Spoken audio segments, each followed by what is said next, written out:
My dear sisters and brothers, എന്റെ പ്രിയപ്പെട്ട സഹോദരി സഹോദരന്മാരെ, I have been here for 2 days and I can tell you without any hesitation, I have never got so much love as I have got in these 2 days. ഞാൻ ഇവിടെ വന്നിട്ട് ഇന്ന് 2 ദിവസങ്ങളാവുന്നു. എനിക്ക് ഒരു മടിയുമില്ലാതെ നിങ്ങളോട് പറയാൻ സാധിക്കും, ഈ 2 ദിവസങ്ങളിൽ എനിക്ക് കിട്ടിയ അത്രയും സ്നേഹം എനിക്ക് ഇതുവരെ കിട്ടിയിട്ടില്ല എന്ന് നിങ്ങളോട് പറയാൻ സാധിക്കും. I feel that this is a reflection of how much you love my brother. ഞാൻ കരുതുന്നത് ഇത് നിങ്ങൾ എന്നോട് കാണിക്കുന്ന സ്നേഹം എന്ന് പറയുന്നത് നിങ്ങൾ എൻ്റെ സഹോദരനെ എത്രമാത്രം സ്നേഹിക്കുന്നോ ആ സ്നേഹത്തിന്റെ ഒരു പ്രതിഫലനമാണെന്ന് ഞാൻ കരുതുന്നു. And also a reflection of how much you believe in what he stands for. എന്റെ സഹോദരൻ എന്തിനു വേണ്ടി നിലനിൽക്കുന്നുവോ അതിൽ നിങ്ങൾ എത്രമാത്രം വിശ്വസിക്കുന്നു എന്നതിന്റെ പ്രതിഫലനം കൂടിയാണ് നിങ്ങൾ എനിക്ക് നൽകുന്ന സ്നേഹം. Long before anybody else recognized the truth about my brother, you did. ഈ ലോകത്തെ എന്റെ സഹോദരനെ കുറിച്ചുള്ള സത്യം മറ്റാരും മനസ്സിലാക്കുന്നതിന് മുമ്പ് നിങ്ങൾ തിരിച്ചറിഞ്ഞു. There was such a massive campaign to tarnish his reputation and to tell lies about him that many people believed it. I think an ambulance is passing. If you can just make place. Please make place. വഴി മാറി കൊടുക്കണേ ambulance. Move that car. Okay. Thank you. Thank you. എന്റെ സഹോദരനെ കുറിച്ച് ഒരുപാട് നുണകൾ പ്രചരിപ്പിക്കുന്നതിന് വേണ്ടി, അദ്ദേഹത്തിന്റെ പ്രതിച്ഛായ തകർക്കുന്നതിന് വേണ്ടി ഒരു വലിയ പ്രചരണം തന്നെ നടക്കുകയുണ്ടായി. So I was saying that there was a very big campaign. ഞാൻ പറയുകയായിരുന്നു, അത് ശരിക്കും പറഞ്ഞ വലിയൊരു പ്രചരണമായിരുന്നു. BJP put a lot of resources, a lot of money into it. അങ്ങനെ ഒരു പ്രചരണം, എന്റെ സഹോദരനെതിരെ പ്രചരണം നടത്തുന്നതിന് വേണ്ടി BJP ഒരുപാട് വിഭവങ്ങളും ഒരുപാട് പൈസയും ചെലവഴിച്ചു. And they spread a lot of lies about my brother. എന്റെ സഹോദരനെ പറ്റി അവർ ഒരുപാട് നുണകൾ പറഞ്ഞു പരത്തി. But at that very time when many people were believing those lies, you chose to believe in him. ആ സമയത്ത് BJP അദ്ദേഹത്തെ കുറിച്ച് നടത്തിയ നുണ പ്രചരണം പലരും വിശ്വസിച്ചപ്പോൾ നിങ്ങൾ അതിലുപരിയായി എന്റെ സഹോദരനിൽ വിശ്വസിക്കാൻ നിങ്ങൾ തയ്യാറായി. You stood by him and you gave him the courage and the strength to keep standing for what he believed in and to keep fighting for the truth. നിങ്ങൾ അദ്ദേഹത്തിൽ വിശ്വസിച്ചു, നിങ്ങൾ അദ്ദേഹത്തിന് സ്നേഹം നൽകി, അദ്ദേഹം എന്തിൽ വിശ്വസിച്ചു അതിനു വേണ്ടി പോരാടാനുള്ള ധൈര്യവും കരുത്തും നിങ്ങൾ അദ്ദേഹത്തിന് നൽകി. He walked for 4,000 kilometers across India from Kanyakumari to Kashmir, and in every step that he walked there was your step along with his. അദ്ദേഹം കന്യാകുമാരിയിൽ നിന്ന് കശ്മീർ വരെ 4000 കിലോമീറ്റർ അദ്ദേഹം നടന്നു. അദ്ദേഹം വെച്ച ഓരോ ചുവടിലും അദ്ദേഹത്തിനൊപ്പം നിങ്ങളുടെ ഓരോരുത്തരുടെയും ചുവടുകൾ ഉണ്ടായിരുന്നു. Since the beginning of mankind, whoever has fought against forces of evil, whoever has fought for the truth, has fought a very difficult battle. നിങ്ങൾക്കറിയാം, മനുഷ്യരാശിയുടെ തുടക്കം മുതൽ തന്നെ ആരാണോ സത്യത്തിന് വേണ്ടി പോരാടിയത്, ആരാണോ വലിയ വലിയ ശക്തികൾക്കെതിരെ പോരാടിയത്, അവർ വളരെയധികം ബുദ്ധിമുട്ടുകളിലൂടെയാണ് കടന്നുപോയിട്ടുള്ളത്. I am proud and deeply honored to be the UDF candidate from Wayanad today. ഇന്ന് വയനാട്ടിലെ ഐക്യ ജനാധിപത്യ മുന്നണി സ്ഥാനാർത്ഥിയായി നിങ്ങളുടെ മുൻപിൽ നിൽക്കുമ്പോൾ എനിക്ക് അഭിമാനമുണ്ട്. അത് മാത്രമല്ല, എനിക്ക് വളരെയധികം വലിയ ആദരമായി ഞാൻ അതിനെ കണക്കാക്കുന്നു. Because right from the beginning of our history as a nation, you, the people of Wayanad, have fought for what is right. കാരണം നമ്മുടെ രാജ്യത്തിന്റെ ചില ജനങ്ങൾ എന്താണോ ശരി അതിനു വേണ്ടി പോരാടിയിട്ടുള്ളവരാണ്. You stood up against the British. നിങ്ങൾ ബ്രിട്ടീഷുകാർക്കെതിരെ നിന്നു. And even today you stand up against those who are trying to destroy our democracy. നമ്മൾ ഇന്നും ഈ രാജ്യത്തെ ജനാധിപത്യത്തെ നശിപ്പിക്കുന്നവർക്കെതിരെ നിങ്ങൾ ഇന്നും ധൈര്യത്തോടു കൂടി നിൽക്കുകയാണ്. You shine as a beacon for the whole of the country to see. ഈ രാജ്യത്തിന് മുഴുവൻ പ്രകാശഗോപുരമായി, ഒരു ദീപസ്തംഭമായി ഈ നാട്ടിലെ ജനങ്ങൾ തിളങ്ങുകയാണ്. You are Hindus, Muslims, Christians, all living together peacefully, all progressing together. ഇവിടെ നിങ്ങൾ ഹിന്ദുസ് ഉണ്ട്, മുസ്ലിംസ് ഉണ്ട്, ക്രിസ്ത്യൻസ് ഉണ്ട്. എല്ലാവരും സമാധാനത്തോടു കൂടി, എല്ലാവരും സമൃദ്ധിയോടുകൂടി ഒരുമിച്ച് മുൻപോട്ട് കൊണ്ടുപോകുന്ന ജനങ്ങളാണ് നിങ്ങൾ. And that is what India truly stands for. യഥാർത്ഥത്തിൽ അതാണ് ഇന്ത്യ എന്തിനു വേണ്ടി നിലനിൽക്കുന്നു എന്ന് പറയുന്നത്. അതാണ് എല്ലാവരും ഒരുമിച്ച് പോകുന്നതാണ്. The teachings of the Gita, the teachings of the Holy Quran, the teachings of the Bible, they were the basis of our freedom fight. നമ്മുടെ സ്വാതന്ത്ര്യ സമരത്തിന്റെ അടിസ്ഥാനം എന്ന് പറയുന്നത് ഭഗവത്ഗീതയുടെ, വിശുദ്ധ ഖുർആന്റെ, ബൈബിളിലെ പഠനങ്ങളും ആശയങ്ങളുമാണ് നമ്മുടെ സ്വാതന്ത്ര്യ സമരത്തിന് അടിത്തറ നൽകിയത്. Mahatma Gandhi embodied them. ഈ മൂല്യങ്ങളുടെ രൂപവൽക്കരിച്ചത്, അതിനെ ഉൾക്കൊണ്ടത് മഹാത്മാഗാന്ധിയാണ്. And we became probably one of the first nations in the world to have a revolution which was completely non-violent. നമ്മൾ എന്ന് പറയുന്നത് ഈ ലോകത്തിലെ ഒന്നാമത്തെ രാജ്യമാണ് എവിടെ പൂർണ്ണമായിട്ടും അഹിംസയിൽ ഊന്നിയ ഒരു വിപ്ലവം നടന്ന രാജ്യം എന്ന് പറയുന്നത് നമ്മുടെ രാജ്യമായ ഇന്ത്യയാണ്. And that remains the true essence of our nationhood. ഇന്ന് നമ്മുടെ രാജ്യത്തിന്റെ, ദേശത്തിന്റെ അടിസ്ഥാനം എന്ന് പറയുന്നത്, സാരാംശം എന്ന് പറയുന്നത്, കാതൽ എന്ന് പറയുന്നത് അഹിംസയിൽ ഊന്നിയ ആ വിപ്ലവമാണ്. And yet all across India for the last 10 years we have seen a new kind of politics. പക്ഷേ ഈ രാജ്യത്തെ കഴിഞ്ഞ 10 വർഷങ്ങളായി രാജ്യം മുഴുവൻ നമ്മൾ കണ്ടുകൊണ്ടിരിക്കുന്നത് പുതിയ രീതിയിലുള്ള ഒരു രാഷ്ട്രീയമാണ്. A politics that thrives on and succeeds to divide people. ഒരു രാഷ്ട്രീയം ജനങ്ങളെ വിഭജിച്ച് അതിൽ വളരുന്ന, വിജയിക്കുന്ന ഒരു രാഷ്ട്രീയമാണ് ഇന്ത്യയിൽ നമ്മൾ കണ്ടുകൊണ്ടിരിക്കുന്നത്. A politics that teaches you to be afraid of your brothers and sisters, to hate them, to be angry at them.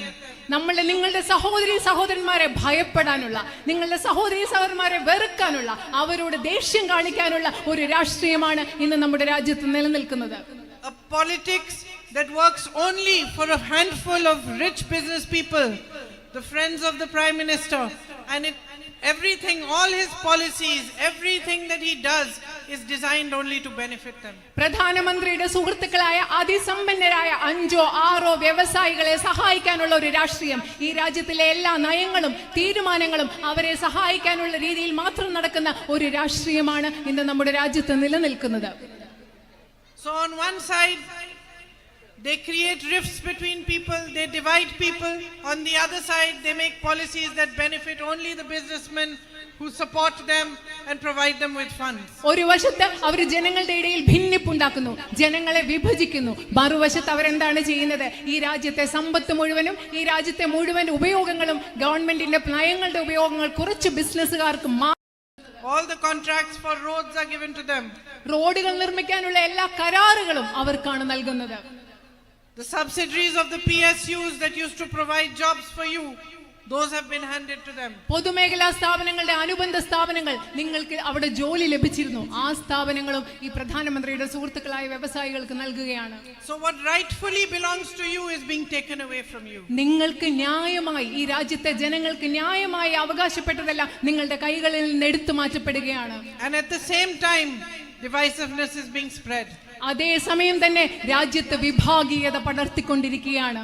And let me tell you, I have watched politics for all my life.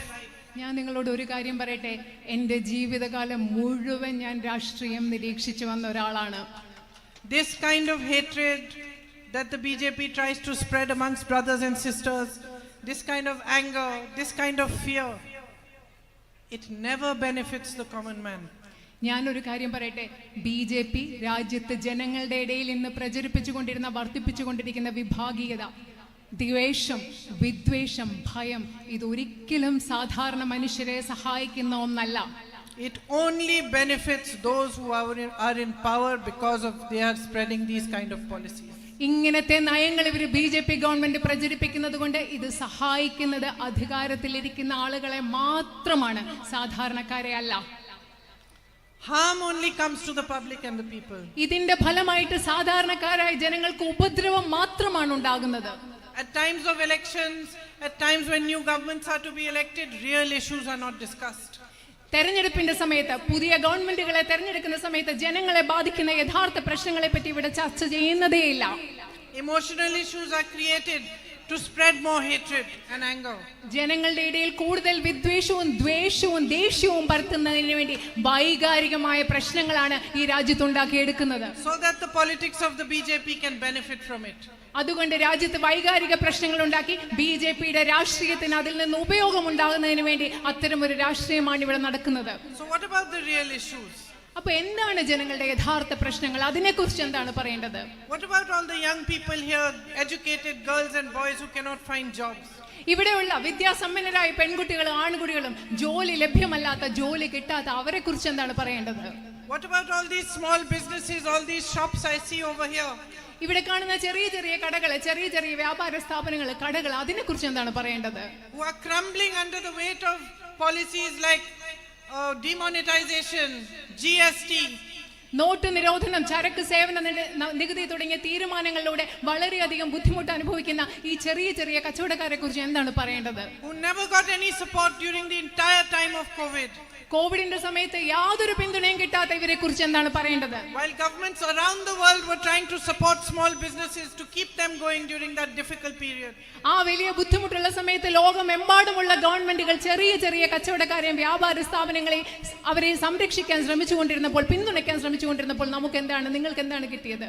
Instead of doing that, our prime minister was telling you to bang on thalis to make COVID go away. ഇതൊക്കെ ചെയ്യുന്നതിന് പകരം നമ്മുടെ പ്രധാനമന്ത്രി അന്നേരം നിങ്ങളോട് കൈകൊട്ടാൻ, another ambulance is coming, മറ്റൊരു ambulance വരുന്നു, നിങ്ങൾ വഴിമാറി കൊടുക്കണം.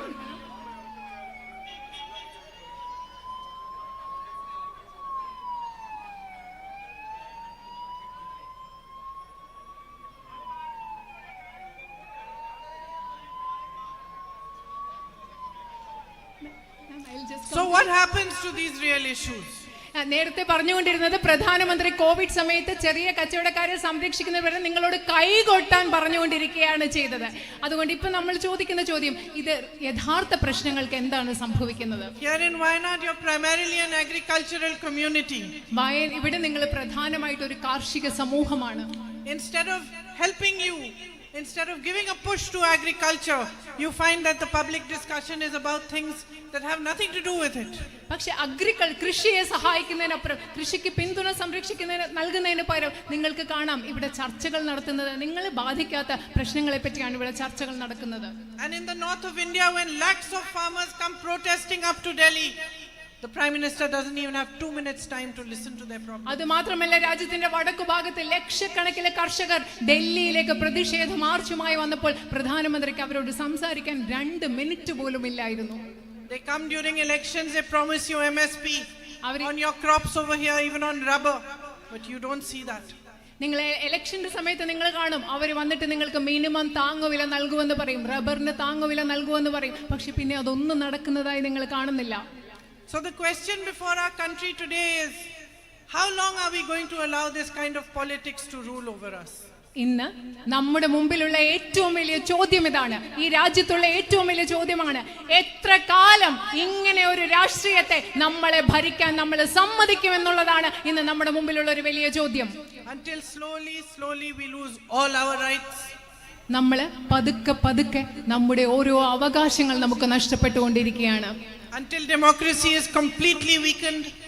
ജനാധിപത്യത്തെ പൂർണ്ണമായിട്ടും ദുർബലപ്പെടുത്തുന്നത് വരെ നമ്മൾ നോക്കിയിരിക്കണോ? And your voice, the voice of the people of India, is silenced. ഈ നാട്ടിലെ ജനങ്ങളുടെ ശബ്ദം, നിങ്ങളുടെ ശബ്ദം, ഈ രാജ്യത്തെ ഇന്ത്യയിലെ ജനങ്ങളുടെ ശബ്ദത്തെ മുഴുവൻ നിശബ്ദമാക്കുന്നതാണ്. Or are we going to fight for a politics of truth? അതാണോ നമ്മൾ ചെയ്യേണ്ടത്? അതോ നമ്മൾ ഒരു സത്യത്തിന്റെ രാഷ്ട്രീയത്തിന് വേണ്ടി നമ്മൾ പോരാടാൻ പോവുകയാണോ? ഇതാണ് നമ്മുടെ മുമ്പിലുള്ള ചോദ്യം. Where each and every person that you elect understands what it means to represent you truly.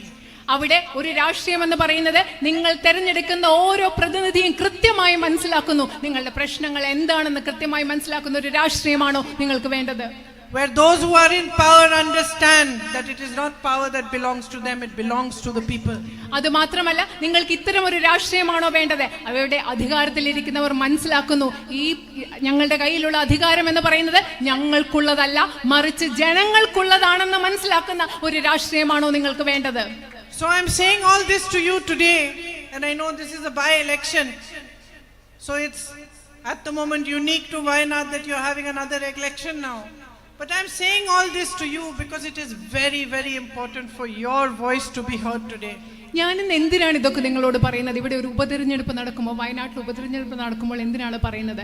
കാരണം ഈ സമയത്ത് നിങ്ങളുടെ ശബ്ദം ഉയർന്നു കേൾക്കുക എന്നത് വളരെയധികം പ്രധാനപ്പെട്ടതായതുകൊണ്ടാണ് ഞാൻ നിങ്ങളോട് ഇത് പറയുന്നത്. Each and every one of you represent our country. ഇവിടെ നിൽക്കുന്ന നിങ്ങൾ ഓരോരുത്തരും നമ്മുടെ രാജ്യത്തെ പ്രതിനിധീകരിക്കുന്നവരാണ്. Each and every one of you represent the truth that we must all fight for. ഇവിടെ നിൽക്കുന്ന നിങ്ങൾ ഓരോരുത്തരും പ്രതിനിധാനം ചെയ്യുന്നത് നമ്മൾ ഏത് സത്യത്തിന് വേണ്ടിയാണോ പോരാടുന്നത് ആ സത്യത്തെയാണ് നിങ്ങൾ ഓരോരുത്തരും പ്രതിനിധാനം ചെയ്യുന്നത്. If you give me the opportunity, I would like to raise your voice in Parliament and on every other platform possible. നിങ്ങൾ എനിക്കൊരു അവസരം നൽകുകയാണെങ്കിൽ നിങ്ങളുടെ ശബ്ദം ഇന്ത്യൻ പാർലമെന്റിൽ മാത്രമല്ല ലഭ്യമായ എല്ലാ വേദികളിലും എനിക്ക് ഉയർത്തണം. I will stand side by side with you for every battle that you want to fight. നിങ്ങൾ പോരാടുന്ന നിങ്ങൾ ഓരോ യുദ്ധം നിങ്ങൾ പോരാടുമ്പോഴും നിങ്ങളുടെ ഓരോ പോരാട്ടത്തിലും നിങ്ങളോടൊപ്പം ഞാൻ നിൽക്കുന്നതായിരിക്കും. Right from the need for more jobs, to the need for better access to health and education, to the need for better infrastructure, to the need for better sports facilities for all these young boys who are training every day to be sportsmen. അതുമാത്രമല്ല മെച്ചപ്പെട്ട തൊഴിലവസരങ്ങൾ, മെച്ചപ്പെട്ട വിദ്യാഭ്യാസ സൗകര്യങ്ങൾ, മെച്ചപ്പെട്ട ആരോഗ്യ സംവിധാനങ്ങൾ, അതുപോലെ മെച്ചപ്പെട്ട അടിസ്ഥാന സൗകര്യങ്ങൾ. അതുമാത്രമല്ല ഇവിടെ നമ്മുടെ കായിക മേഖലയിൽ ഏർപ്പെടുന്ന നമ്മുടെ ചെറുപ്പക്കാരായ ആൺകുട്ടികൾക്കും പെൺകുട്ടികൾക്കും വേണ്ടി മെച്ചപ്പെട്ട കായിക സൗകര്യങ്ങൾ. ഇതിനെല്ലാം വേണ്ടി നിങ്ങളോട് തോളോട് തോൾ ചേർന്ന് നിന്ന് പോരാടാൻ ഞാനുണ്ടാവും. Right from your everyday needs to the greatest need of this nation today, to restore a full and proper democracy where your voice is loudest, where the public rules and where power is not taken for granted by those who rule. അതുമാത്രമല്ല നിങ്ങളുടെ ദൈനംദിന ആവശ്യങ്ങൾ മുതൽ ഈ രാജ്യത്ത് പൂർണ്ണമായി ജനാധിപത്യം പുനഃസ്ഥാപിക്കുന്നത് വരെ ഈ രാജ്യത്തെ ജനങ്ങളുടെ ശബ്ദം മുഴുവൻ ഏറ്റവും ഉച്ചത്തിൽ ഉയർന്നു കേൾക്കുന്ന ഒരു ജനാധിപത്യം പുനഃസ്ഥാപിക്കുന്നത് വരെ നിങ്ങളുടെ എല്ലാ ആവശ്യങ്ങൾക്കും വേണ്ടി പോരാടാൻ ഞാൻ നിങ്ങളോടൊപ്പം ഉണ്ടാകും. In these 2 days that I have been in Wayanad, I have seen a fragment of how much you love my family and me. ഈ 2 ദിവസം വയനാട്ടിലുണ്ടായിരുന്ന ഈ 2 ദിവസം കൊണ്ട് നിങ്ങൾ എന്നെയും എൻ്റെ കുടുംബത്തെയും എത്രമാത്രം സ്നേഹിക്കുന്നു അതിൻ്റെ ഒരു ചെറിയ ഭാഗം, ഒരു ചെറിയ അംശം മാത്രമേ എനിക്ക് കാണാൻ സാധിച്ചിട്ടുള്ളൂ. And that fragment has been enough to overwhelm me.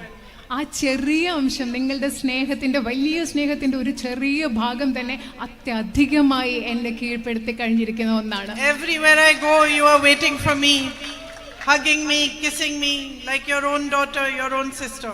ഞാൻ എവിടെ പോയാലും നിങ്ങൾ എനിക്ക് വേണ്ടി കാത്തിരിക്കുകയാണ്, നിങ്ങൾ എന്നെ ആലിംഗനം ചെയ്യുകയാണ്, നിങ്ങൾ സ്വന്തം മകളെ സ്നേഹിക്കുന്ന പോലെ, സ്വന്തം സഹോദരിയെ സ്നേഹിക്കുന്ന പോലെ എനിക്ക് ഉമ്മകൾ തരികയാണ്. There is no greater honor for me than to be standing here and seeking an opportunity to represent you in Parliament. നിങ്ങളുടെ മുൻപിൽ ഇവിടെ നിന്നുകൊണ്ട് നിങ്ങളുടെ മുൻപിൽ നിങ്ങളെ പാർലമെന്റിൽ പ്രതിനിധീകരിക്കാനുള്ള ഒരു അവസരം നിങ്ങളോട് ആവശ്യപ്പെടുന്നത് പോലെ ഇതുപോലെ ഇതിലും മികച്ച ഒരു ആദരം എനിക്ക് കിട്ടാനില്ല എന്ന് ഞാൻ നിങ്ങളോട് പറയുകയാണ്. And from my heart I want to thank you for giving me this opportunity, and I want to thank you for all the love you have given me.